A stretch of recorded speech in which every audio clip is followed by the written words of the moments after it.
Ouais, bonjour à tous. Je reviens vers vous là pour le plan d'Axe que j'ai partagé hier sur YouTube.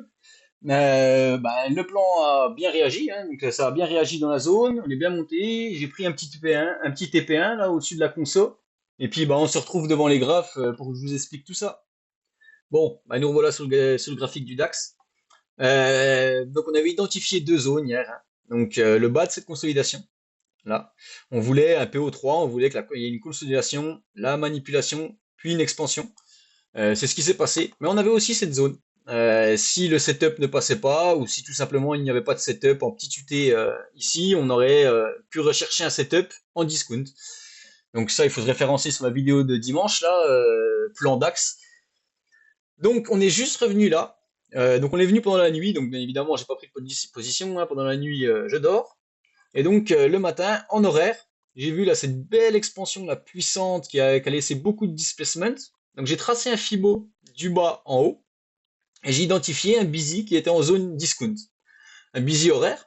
Donc on est revenu dedans, j'avais une alerte, ça a sonné. Je suis passé en 5 minutes avec le time frame alignment, hein, sur un busy horaire, on intervient en 5 minutes.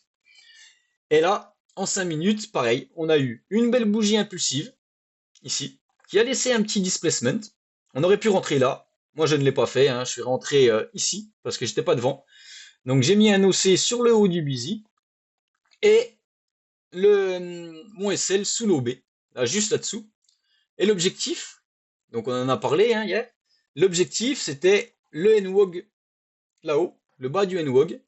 J'ai pris quand même 25% un TP1 là, de 25%. Désolé, on m'embête avec le téléphone. J'ai pris un TP1 de 25% ici. Pourquoi? Parce que j'aime bien quand même sécuriser un peu les gains. J'ai clôturé 50%, 55% encore de ma position ici. Donc ça fera un total de 80% de la position clôturée. Et le reste, les derniers 20%, je les laisse en haut là pour notre narrative qu'on a là en weekly. Donc vers la BSL weekly. Euh, En fait, moi je pratique le trading de cette manière. C'est-à-dire que j'ai une narrative par exemple en weekly, ça peut être en mensuel, ça peut être simplement en daily, j'ai une narrative, et dans cette narrative-là, je vais chercher des setups intraday, tout le temps, jusqu'à qu'on atteigne cet objectif.